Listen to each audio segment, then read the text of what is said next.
Halo para pendengar dimanapun kalian berada, selamat datang kembali bersama saya, abang-abang yang dibilang haters solo leveling. Padahal udah berkali-kali gue bilang itu bagus, tapi banyak sekali manusia berotak kecil di luar sana yang beranggapan kalau gue bilang solo leveling itu jelek. Anda hebat. Kali ini gue bakal nonton anime yang menurut gue lebih bagus daripada solo leveling, apalagi kalau bukan mas-mas kepala burung. Dan sekarang kita sudah masuk episode 16. Kemarin episode 15, Tuhan itu epic banget pak. Apakah episode 16 ini bisa lebih epic lagi? Gue tidak tahu, gue tidak ingat ceritanya. Gue lupa sama sekali fase 2-nya tuh ngapain, tidak ingat. Dan apakah ini pertarungan bakal bener-bener 5 episode? Apakah satu episode satu fase? Kita lihatlah. Mari kita lihat sendiri apakah semua prediksi gue di content reaction kemarin tuh jadi kenyataan atau tidak. So sampai jumpa setelah gue selesai nonton anime Mas-Mas Kepala Burung Shangri-La Frontier episode 16. Dan bye bye guys. Sama seperti solo leveling kemarin ya, gue bakal nonton anime ini full dengan speed 1. So ini bakal lama. Bye bye.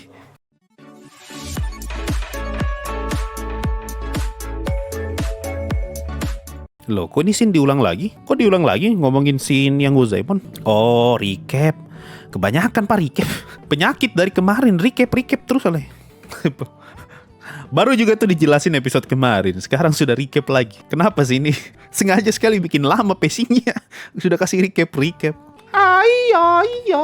Enak sekali pak. Openingnya Shangri-La Frontier makin sering didengar tuh makin enak.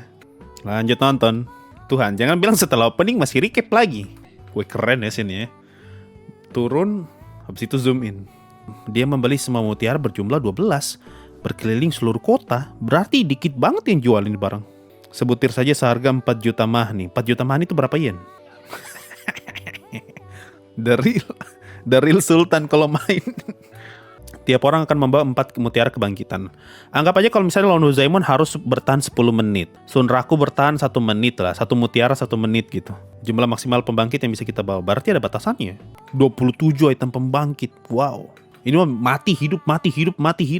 Dan itu berlaku sebaiknya kalau kita berdua terbunuh. Oh ini tag team. Kayak di Esau gitu.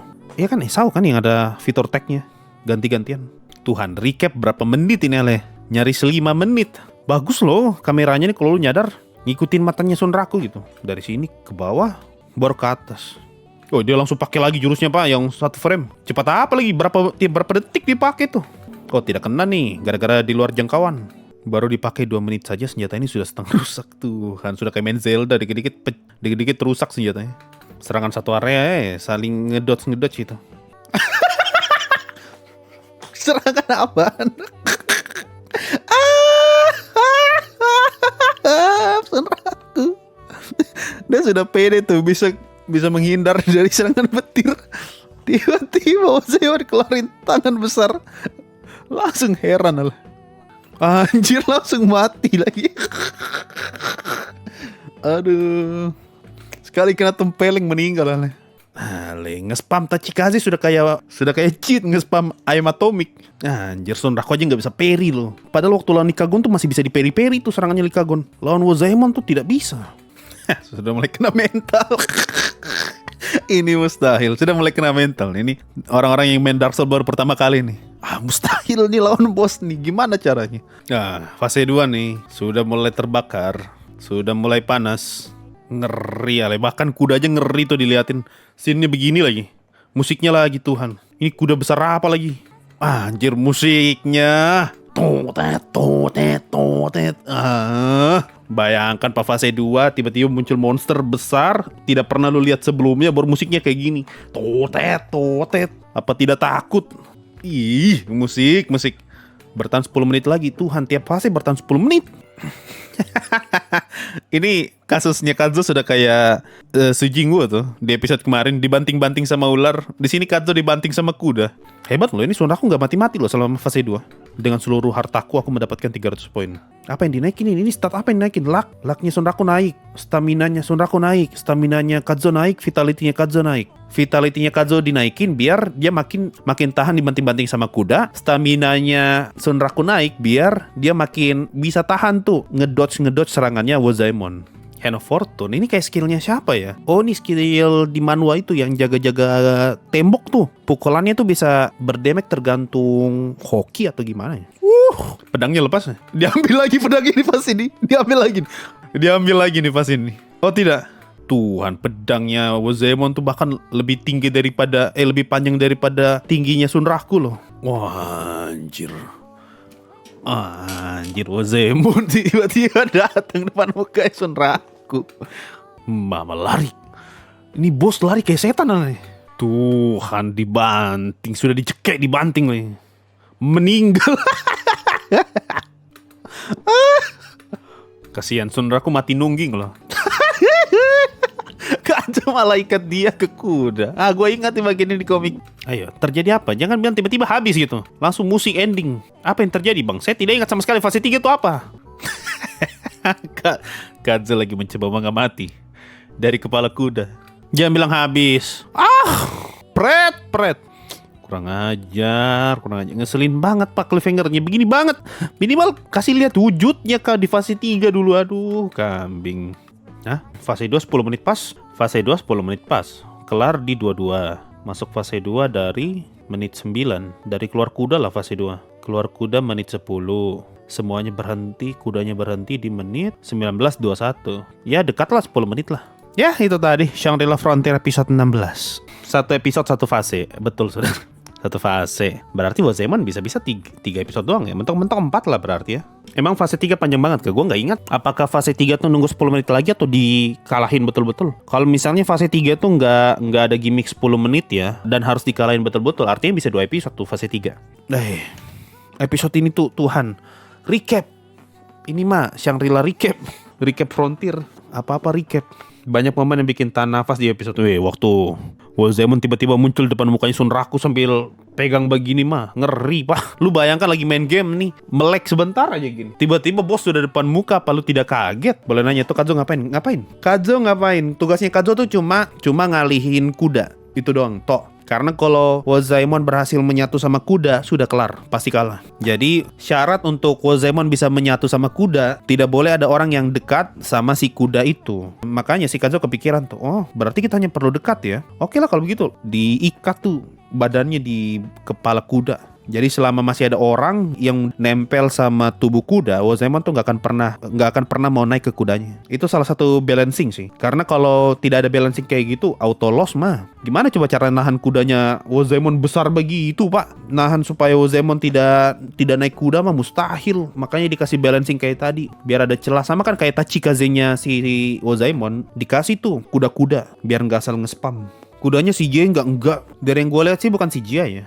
Kalau misalnya Sunraku pakai kelas yang bisa megang two-handed sword, kira-kira dia bisa pakai pedangnya Wozemon ya? Bisa jadi? Enggak. Ada persyaratannya. Sama kayak pedangnya Sunraku tuh yang ditempa sama si Fast. Itu kan ada persyaratan berapa stat-stat yang harus dipenuhi untuk bisa pegang senjata. Mungkin alasan kenapa Sunraku kesusahan pegang pedang panjangnya si Wozemon karena statnya tuh nggak memenuhi syarat. Kalau pedang panjang kayak gitu gue jadi ingat Nioh.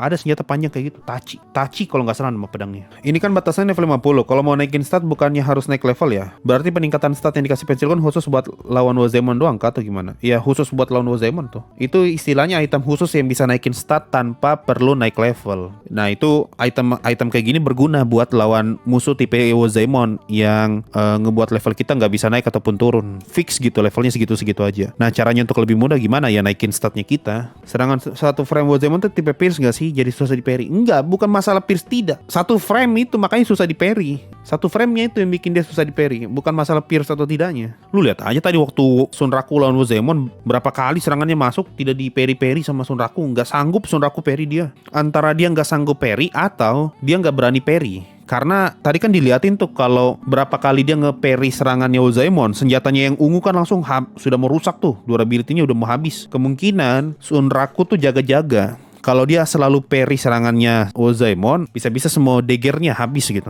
Makanya dia lebih banyak menghindar daripada nge-parry. Cuman cara sama wajah Kadzo absurd, saya nggak bisa berhenti ketawa. Gue lebih lucu itu tadi si Sunraku.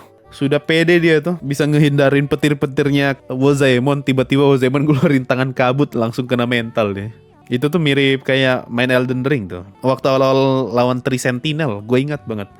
Wah, gampang menghindar, gampang. Tinggal menghindar ke kiri aja. Serangannya Three Sentinel semua ke kanan, ke kiri. Menghindar. Tiba-tiba Three Sentinel pakai shieldnya hantam ke kiri, langsung mati. Kaget langsung lo. Sunraku kaget tahu harga revive item 4 juta mahni. Padahal pas di Rabbituza duit 80.000 dia yang diperas kayaknya Emul. Itu dia ngumpulin setengah mati. Oh betul ya, dia ngabisin uang 80.000 aja langsung miskin ya kemarin ya. Di episode itu yang ketemu kakaknya Emul. Betul, berarti bisa dibilang SLF juga perlu keluar duit ya supaya bisa ngelawan world bossnya. Ya itu namanya persiapan. Persiapan sebelum nge-raid kan. Disiapin semua apa yang diperlukan nih. Satu kata yang harus gue bilang, bagus kan episode. Apalagi musik ya, gue suka banget musik waktu yang kudanya keluar tuh. Itu kalau gue lagi main game Souls-like, terus tiba-tiba muncul makhluk kayak begitu, baru musiknya begitu. Kena mental pak, takut itu. Ya, mari kita coba cek rating Shangri-La Frontier. 7,96. Tidak ada naik-naiknya bro. Menyedihkan. Merangkaknya berat sekali. Ini kayaknya nggak bakal naik-naik 8 deh sampai tamat. Mungkin satu-satunya harapan untuk rating Shangri-La Frontier naik ke 8 tuh tamat doang.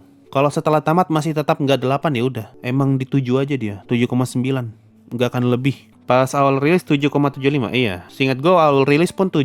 Baru pelan-pelan naik ke 8, setelah itu turun lagi. Kayak percuma nggak sih beli item revive yang full HP kalau sekali kena hit langsung mokat? Kenapa nggak borong yang setengah atau seperempat biar banyak? Karena ada batasannya. Tadi kan disebutin, sekali mereka masuk, dia cuma bisa bawa 27 item ngebangkitin. Kenapa nggak beli yang setengah sama seperempat? Ya kalau bisa beli yang full, kenapa beli yang seperempat? Musuh yang dilawan sama mereka kan bukan cuma Wozaemon, tapi kudanya Wozaemon juga. Tadi si Kazu ngomong tuh, darahnya berkurang perlahan-lahan gara-gara dilempar-lempar sama kuda. Ya kalau misalnya Kazu mati terus lu kasih seperempat, kena kuda doang mati lagi lah. Mana HP-nya Sunraku cuma 30. Iya. Kenapa sih mereka tidak bawa tank? Oh enggak sih, percuma bawa tank. One hit, one kill soalnya. Ada batasan bawa item revive dan item full bangkit itu nggak cuma full HP doang, tapi MP, stamina, debuff ke reset semua. Stamina sih itu paling penting buat Sunraku ya. Jadi kalau stamina, waktu dia mati kan tadi berapa kali diliatin tuh. Pas dia mati, stamina Sunraku tuh sekarat. Jadi kalau misalnya dia dihidupin, darahnya full, staminanya full lagi kan bisa langsung perang lagi. Untuk episode melebihi ekspektasimu bang? Melebihi tapi dikit. Nggak betul-betul luar biasa kayak episode kemarin ya. Bagus kok. Masih lama nggak kira-kira pertarungan lawan zombie robot? Masih lama. Masih ada 1-2 episode lagi. Bisa-bisa 5 malah. Kalau dengan kelarin quest ya. Mungkin battle-nya sampai 2 episode lagi. Terus nanti di ending episode kelimanya tuh ngobrol sebentar atau apa gitu. Untuk ngelarin quest. Karena kan Pensilgon pengen lawan Wozaemon buat itu. Kelarin questnya Setsuna kan. Artinya setelah lawan Wozaemon mereka bakal ngobrol lagi sama Setsuna. Oh iya tadi ngomongin itu. Gua kira ya waktu pedangnya Wozaemon lepas tuh. Dipukulkan sama Sunraku pakai tangan kan. Terus pedangnya lepas, gua kira bakal diambil lagi tuh sama Wozaemon. Jadi kan lepas begini sama Wozaemon. Baru ditebas. Kalau gitu sih ngeri banget pak. Biar pedangnya sudah lepas pun masih bisa diambil. Tidak perlu balik muka tuh. Cukup begini aja. Diambil pedangnya baru Gue kira bakal dibikin kayak gitu, ternyata tidak. Dan kalau abang notice, Pensilgon gak ngasih tahu ke Sunraku dan Kazo dia bisa naikin stat. Dan itu bagus biar Sunraku bisa mode ultra fokus dari awal. Itu pas Wozaemon diam gak bisa diserang. Ngapain diserang? Lu lihat aja berapa kali tadi tuh Sunraku nyerang Wozaemon tidak tembus-tembus. Yang mereka tunggu tuh cuma timer doang karena gak ada damage. Ya kali kayak Solo Leveling gitu, dipukul tidak ada rasa, dipeluk baru mati. Tidak kayak gitu masalahnya. Aku memukul Wozaemon kok tidak ada damage. Sepertinya harus dipeluk. Kan tidak begitu. Ini bukan ular biru nih bos. Aslinya developernya mau buat Wozaemon undefeatable, tapi di nerf sebelum dirilis. Itu bedanya game sama isekai. Kalau ada sesuatu yang mustahil dikalahin, ya mustahil. Tidak ada tuh tiba-tiba plot armor. Ini bos didesain untuk tidak mungkin bisa kalah. Tiba-tiba bisa kalah. Itu kalau isekai masuk akal. Oh, dengan kekuatan plot armor, kekuatan pertemanan apalah, masih bisa kalah tuh. Kalau game di setting tidak mungkin bisa mati. Ya tidak bisa mati. Lu semua pakai plot armor setebal kulit badak kayak plot armornya Yuji kalahin Sukuna kayak tetap tidak akan mati tuh bos. Itulah pentingnya ngebedain game sama isekai biar lu paham logiknya gitu. Coba aja kalau nggak dipikirin balance-nya, pasti udah spam robot-robot yang mana robotnya bukan cuman kuda. Nggak usah itulah. Bikin aja Tachi Kazenya si Wozaemon tuh nggak ada delaynya tuh, nggak perlu bikin kuda-kuda, bisa nge-spam semau dia apapun posenya. Dan fase 2-nya Wozaemon tuh tidak bisa di-cancel ketika Wozaemon mau naik kuda. Udah tuh, nggak mungkin kalah itu Wozaemon. Tidak perlu yang embel-embel summon terlalu banyak, nggak usah. 2 itu aja itu udah mustahil kalahin Wozaemon. Kecuali kalau ada Kirito di situ pakai kekuatan GM, nah itu menang tuh. Aku akan berubah menjadi kuning. Nah itu baru menang. Ya mungkin itu aja sedikit pembahasan kita buat Shangri-La Frontier episode 16 ini. Gimana pendapat kalian soal episode 16? Apa kalian takut ngelihat Wozaemon tidak bawa pedang? Tiba-tiba teleport depan muka orang gitu. Pengen cangkram muka. Atau kalian ikutan ngeri waktu ngelihat Sunraku dicekek baru dibanting di tanah itu langsung one hit pak. Bahkan tanpa pedang pun tuh one hit one kill tuh. Atau kalian merasa biasa saja? Tulis aja di kolom komentar di bawah. Mungkin itu aja untuk reaction minggu ini. Sampai jumpa di reaction episode 17. Dan sampai jumpa setelah battle ngelawan Wazemon kelar. Yang entah kapan episodenya. Bye bye.